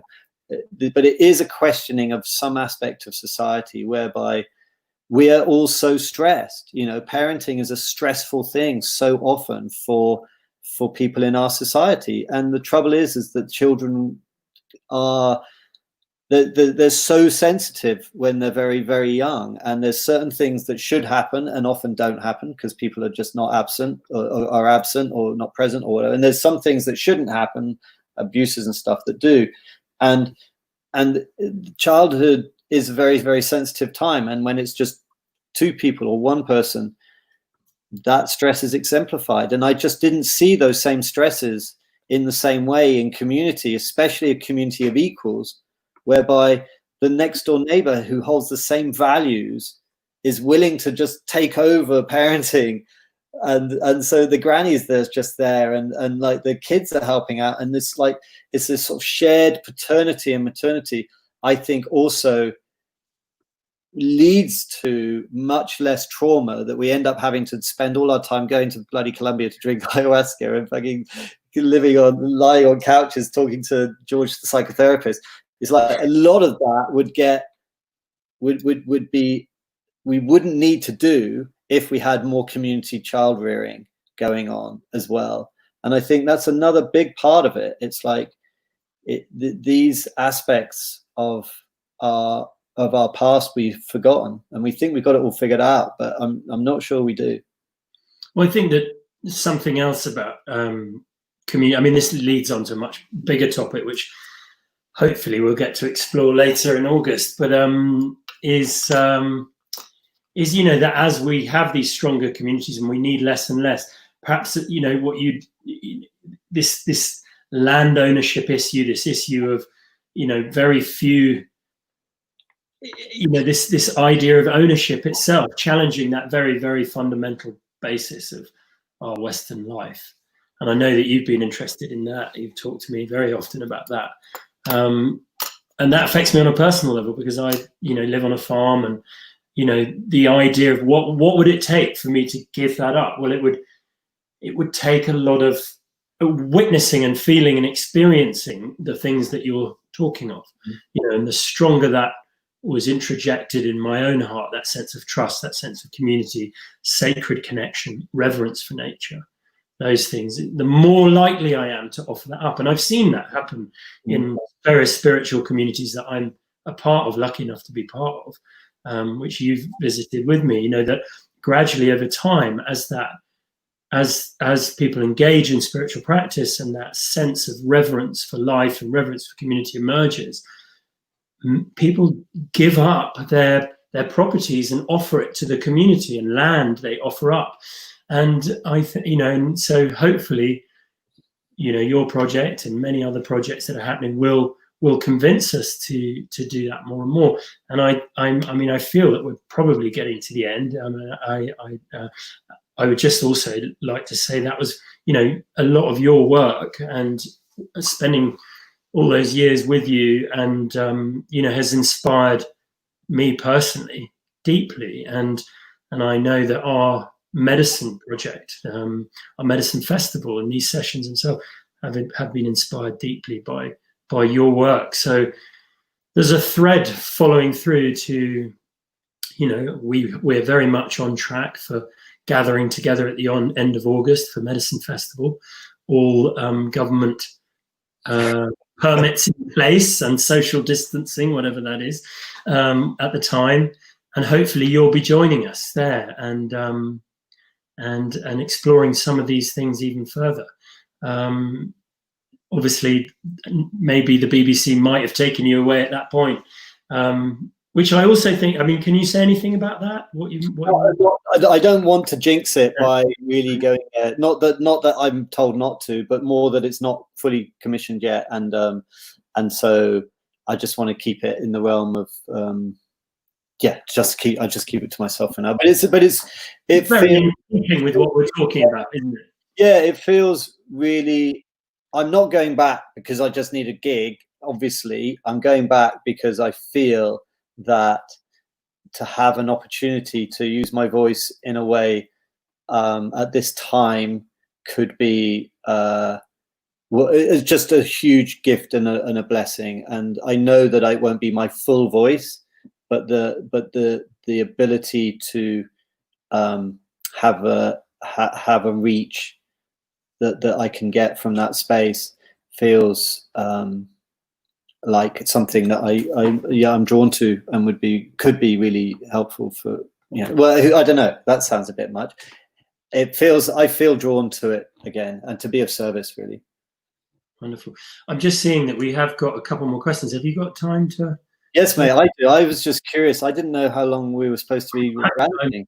I was expecting Zach to have stopped us ages ago, but I'm very glad he hasn't, because it's great to look at these things. So I've got Bruce, what can we learn from the way that Indigenous people live their lives? Well, I think we've looked at some of that. To what extent can the more cooperative and egalitarian forms of living often seen in Indigenous people be applied to Western civilization? I think we've kind of covered some of that. What can we learn from the experience of oneness and connection to nature that the Penan and other tribes still have, and how do we integrate their way of being into our modern contemporary lives? I kind of think we've gone there too, haven't we? Yeah. What can we learn from there's that question. Okay, but what are you doing personally to adopt some of the other way of beings and other ways of connecting? And that's quite interesting. So that's in your personal life, what of those sort of technologies are you most using, those soft technologies we're talking about? What do you use ongoing as a way of kind of keeping foraging is my favorite at the moment. It was George Barker who first introduced me to meditation, and probably saved my life. George, really taking me off to meet Bergs was a really very important moment for me to get that tool. And I've done a lot of retreats with you since, and I'm so grateful for them.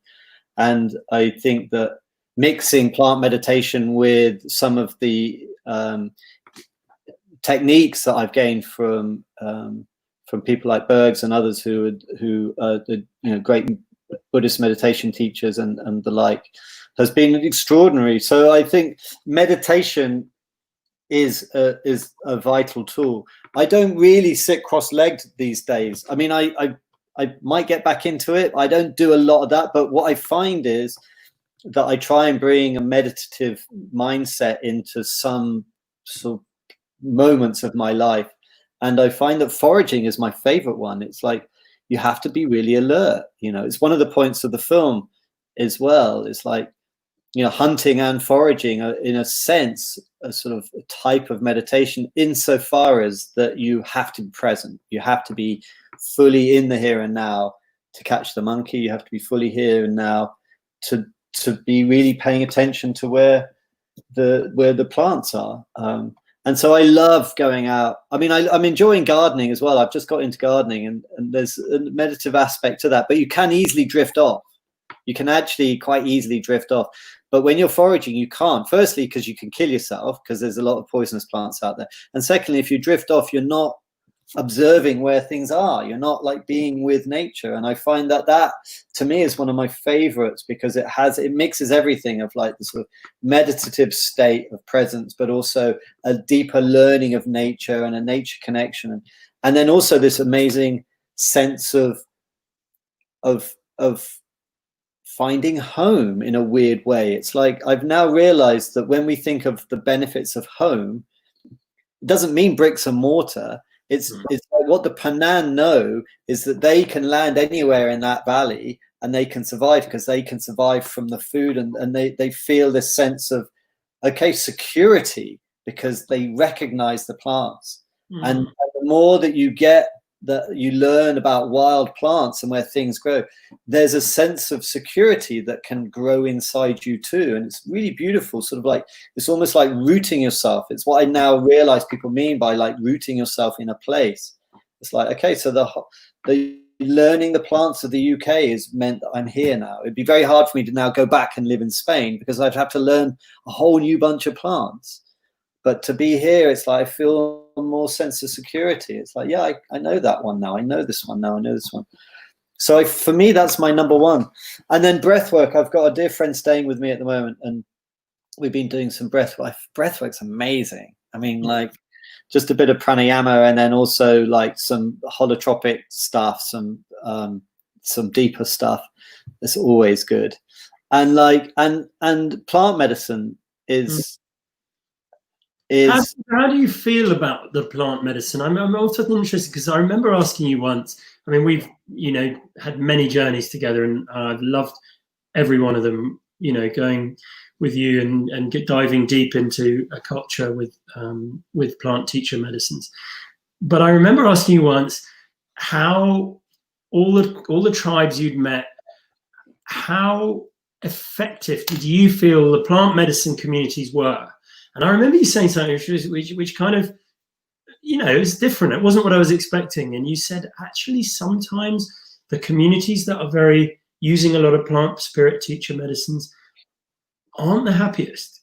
And I was quite taken with that. I mean, it was something I wanted to ask you. Yeah. I need to qualify that probably a little bit more carefully, because it's a big statement to make. And obviously, I don't want to be demeaning to any society or any culture, and I don't pretend to understand any culture fully. So I can't make broad, sweeping statements. But what I guess I have noticed, and you alluded to, is that some of the most harmonious groups that I've lived with, I had no real ritual plant use at all. So like the Penan, I don't know that they do necessarily. The Benjeli have a plant that they take when the men go hunting, and the women take it, and that gives them an understanding of when they've killed the elephant, because they get a feeling in their spine, and that's them connecting in that way. But it's not. But that's about the only time they say they take it.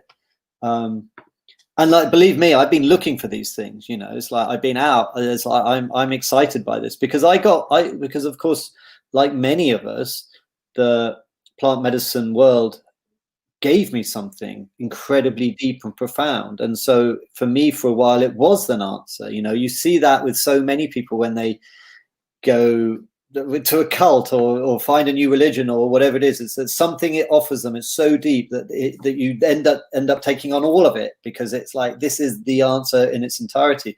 And I was like that a little bit with the plant medicine realm, and lots of other people are.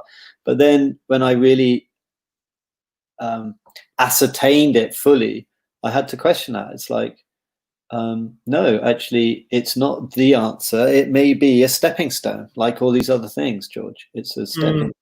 Well, it's interesting, isn't it? Because we've seen this huge rise in its popularity in the West, and probably this thirst, because there's such a desire to connect, to have community, have reverence for nature. These things which we are expressing tonight as possible answers to our crisis, and the plant medicine communities that we've all begun to know and love have provided some of that. And yet with it have begun to emerge problems, particularly around consumption again. It's that we are a very consumptive society, and we can't stop getting what we want.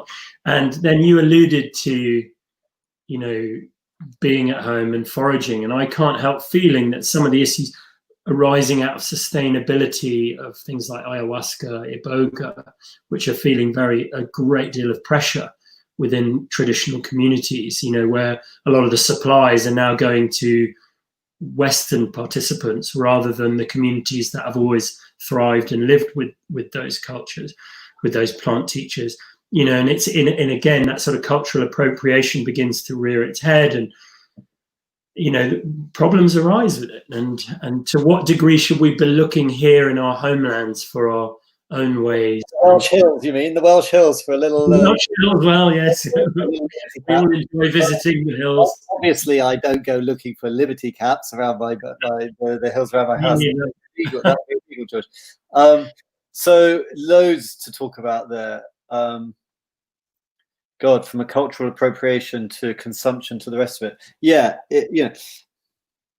I think what I'm trying to say is that, when we were saying what things are you finding to do right now in your life, and you're saying you mentioned plant medicines. Well, I imagine that's anyway. I mean, it's something that we at Medicine Festival are looking at. The way that we need to begin reawakening our own ancient ways and our own plant knowledge. And you alluded to foraging and how connected you feel with that. And I think there's a whole piece here that we're looking at, which is those traditions that we've lost in this country, and we can reconnect with through. I think that we're very lucky that in this time in history, we are now living at this moment where we are in the information age, and like, for all the problems that it's causing, it is also, of course, bringing the world much closer together. So our grandparents wouldn't have had yoga on tap. They wouldn't have had ayahuasca around. It just wasn't there. So these healing technologies coming, let's say, out of the Amazon, it's problematic for all the reasons you say. But at the same time, it has allowed us to reawaken to something that we can now find perhaps at home. So it is a blessing for me. It's like, there's cultural appropriation, there's all sorts of complexities, and it's a sensitive path that has to be walked very, very carefully. But I know as many shaman who think it shouldn't be coming across the Atlantic as there are who say it should.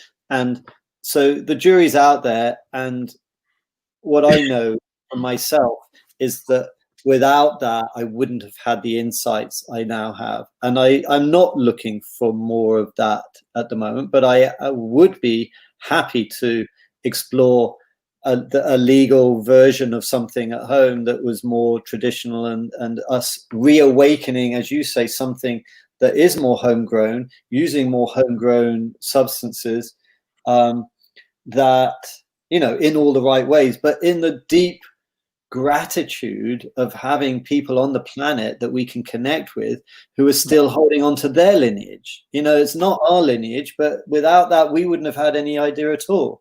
And so, all of our, witches and wonderful women who all got burnt at the stake and ducked in stools, and all of the healers and doulas and midwives who carried that knowledge were killed out. And so it's a real blessing and such a beautiful time to be alive on this planet, that we have these insights coming from different places. And likewise with a lot of the Eastern technologies and healing methods, such gratitude for them coming in. And we've been with that now for a generation or two. We've had our ups and downs, and we've seen seen what can go right and wrong. And so we're finding our way with all this.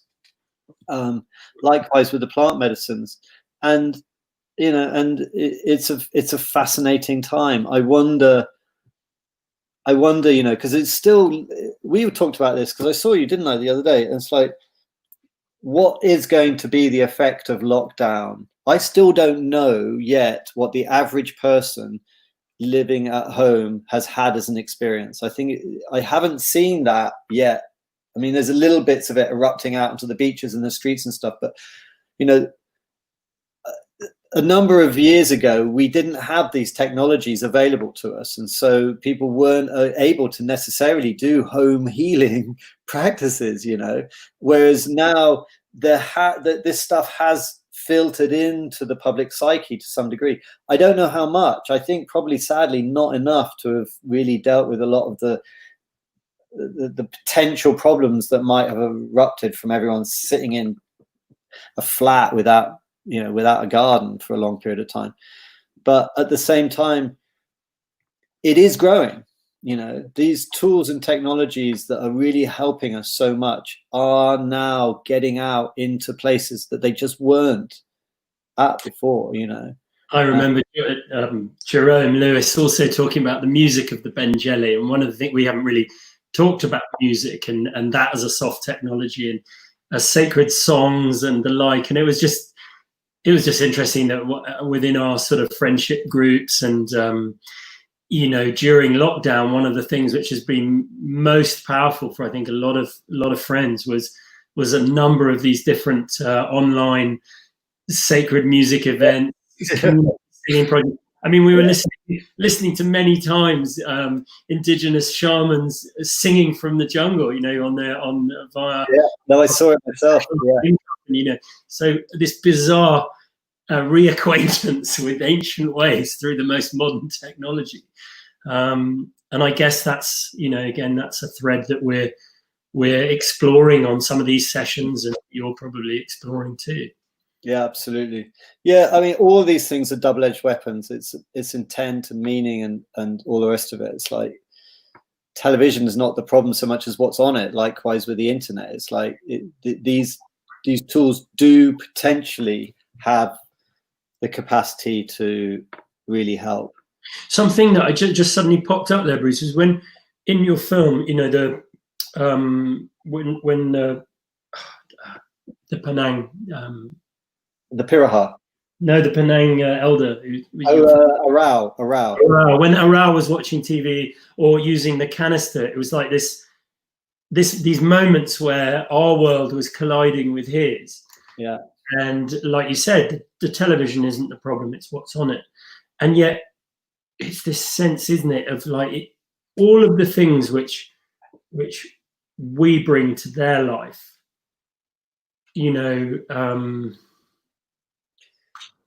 It seems to very much impact in a negative way. It seems to look very negative. People are always curious about my experiences in this area, and I know we've only got 5 minutes, but maybe it's a good one to finish on, because like you alluded to this as a question earlier about this transition and stuff, but like I think that we all have a yearning for an easier life. We have a yearning for more stuff. It's inside of us. We have a yearning for more choice, So when I see those Penan there and their cousins who are already settled, and they say that they don't want these things, that's only come about because they've had experience of what the problems are.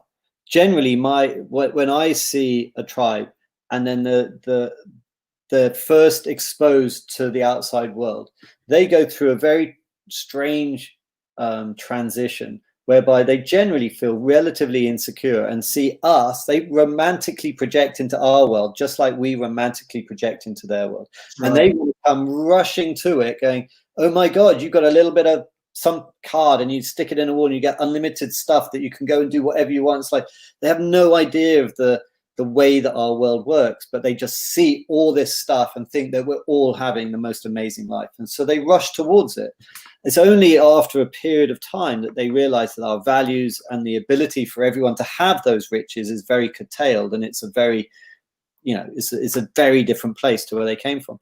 But often it's too late because they've stopped listening to the elders and they weren't out doing the stuff that they're, that they should have been or could have been, and they've been searching our world instead. And so it's too late, and they end up just going to the slums of the city and outskirts of Manaus or whatever, and that's it. But some groups get to see that transition slow enough that they realize that actually what they had was also very beautiful. And I think this is part of it. It's like, it's not, we do have some amazing stuff, and they can also recognize that. There are some tools and technologies in the world that we've created that are amazing, but there's also some ways of being that we used to have that we shouldn't let go of. And in a way, that's what Tawai was as well. It's not about turning back the clock, as I said earlier. It's about seeing what is the wisdom of the past, what is the wisdom of how we used to live, because we all want all this stuff. It's like like I said earlier, we've created a world where we're so successful at getting everything we want that we're just waking up to the fact that it might not be healthy. And so that's what the wisdom of the tribal people can offer us, is like, here's tools that you can use for not getting too out of hand. Let's go. Yeah, exactly. Yeah, man. Wonderful. Be around. It seems like that's a very good moment to end, and I'm sorry if anybody's question didn't get answered. I just, it's such a joy to speak to you, Bruce, and reflect a little bit on a very long, lovely journey that we went on together a little bit. And definitely. And I think always, coming back to these experiences, these kind of initiations that we have, they're very, with hindsight, we learn a lot. And by just chatting now, I'll go away and over the next few days, I'll be like, oh yeah, I hadn't thought of that. And so I really, really value being able to connect and talk on this funny little box in my house. I keep forgetting, George. I'm so used to being in that kitchen that you're sat now. I keep forgetting that. It's really weird. You're not over the table. People listening in. I don't know how many. I don't want to know how many. But it's slightly terrifying. I hope we didn't slip up too much and enter into our usual chat.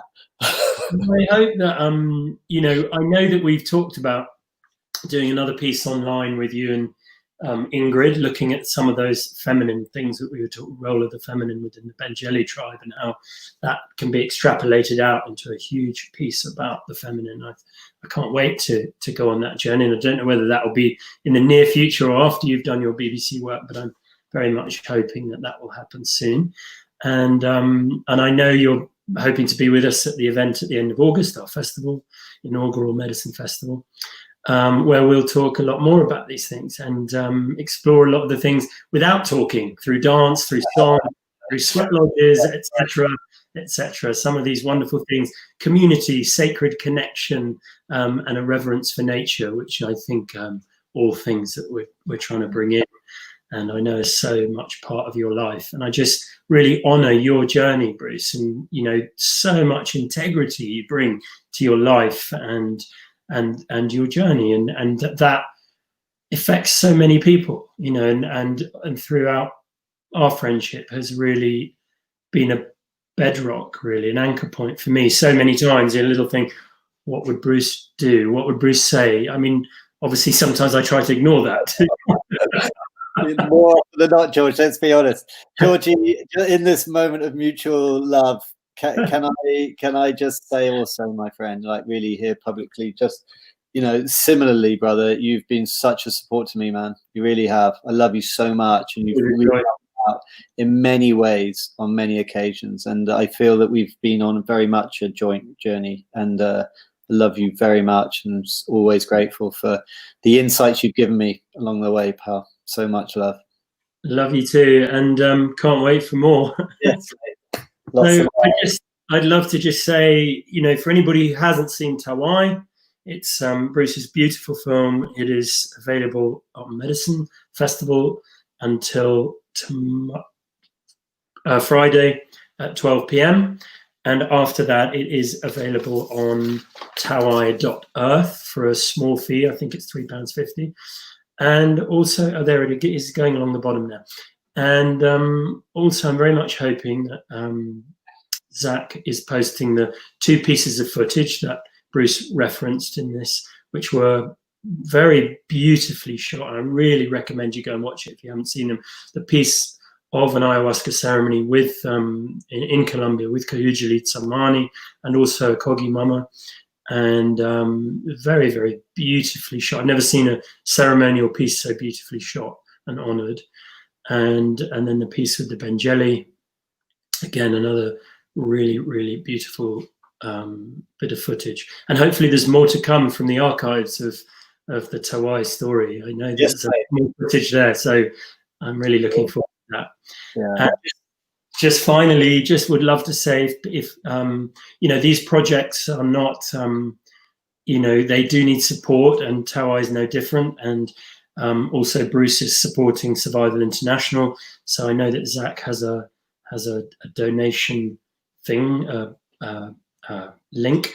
So please, if you feel to enter into that field of generosity that we all get so much from and really kind of sustains our communities, please give generously.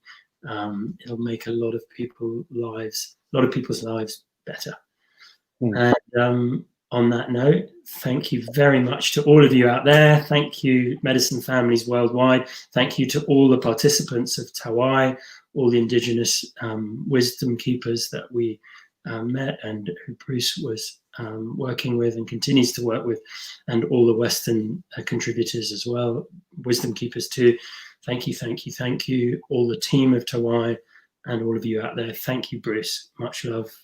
Love you, buddy. Good night. Thanks.